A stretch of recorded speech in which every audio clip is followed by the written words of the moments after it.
All right, great job there, Pito. Let's go to the Cook Neon hotline.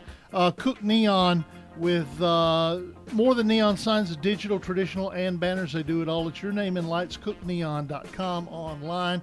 We go to line 3, and it is Scott Shasteen, the play-by-play voice for the Tullahoma Wildcats, joining us here on the Cook Neon hotline. Tough night tonight for the Wildcats, Scott. Wade, you're not kidding. It's not getting any easier or better for Tullahoma. Wildcats fall 41-0 to Marshall County. Trailed 35-0 at halftime. The mercy clock ran the entire second half and provided some mercy. So it did its job, but the Wildcats really struggled tonight. We're talking to Scott Shasteen. He is the play-by-play voice for the Tullahoma Wildcats. You had a great line in your Sports Minute today that the last time that Tullahoma started 3-0 was last year, and then they won 4 in a row. That's going to be a little tougher this year, isn't it?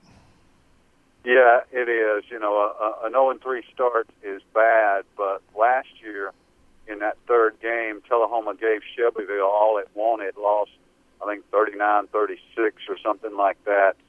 This year's third game, nothing like that. In addition, Tullahoma lost junior quarterback Chase Dixon to an injury. I think it was early in the second quarter. Dixon did not return. We don't speculate on injuries, but it doesn't look good. I would not expect Chase Dixon to be back next week, which just adds to the Wildcats' woes. Dennis Weaver, Josh Peterson here talking to Scott Shasteen on the Friday Night Thunder Scoreboard Show. Let's talk a little bit more about that quarterback situation, Scott. I saw Zach Birdsong with the Tullahoma News had tweeted that out, that Dixon had gone down with an injury, and a team that had 3 and 4 guys competing for that job in the preseason, I think down to about one left to play that position. What does Coach Olive do going forward, and who do we see step in and play that role? Well, Coach keeps it pretty close to the vest, but you're right. It doesn't take a genius to figure out that Eli Groh is still out. He's not dressing out. Nick Barstead is out. He's got a rib issue. I don't expect him to be back next week. Chase Dixon never came back on the sidelines, so I assume he was taken somewhere for x-rays or something. That's normally what you think when they don't come back on the sidelines. I wouldn't expect him to play next week. So that sort of defaults to David Gagnier. Now, David's he's a good prospect. He's a junior. He's 6'1", 200 pounds. He's got a good, strong arm. And so, quarterback's not in it's in pretty capable hands if it's David Gagnier. But as you point out, the issue there is backup. I think Tullahoma would have to turn to a freshman. Wow. And it's at that point in time that you're almost building for the future at that point, aren't you? Well, we saw some of that tonight, guys. Tullahoma played a ton of freshmen in that second half.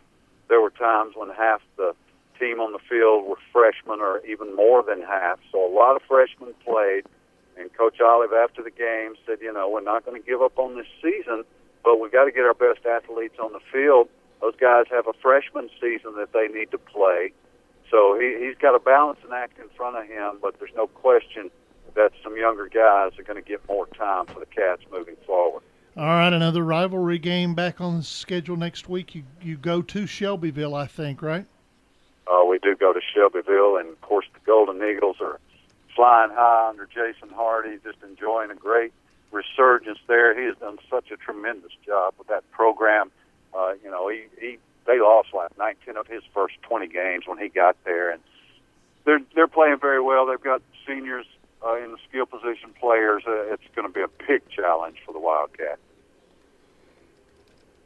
All right, Scott, we appreciate it as always. Good luck in your preparations for next week, and we'll talk to you soon, okay? Okay, Dennis, thank you. All righty, that is Scott Shasteen with The Ticket Radio.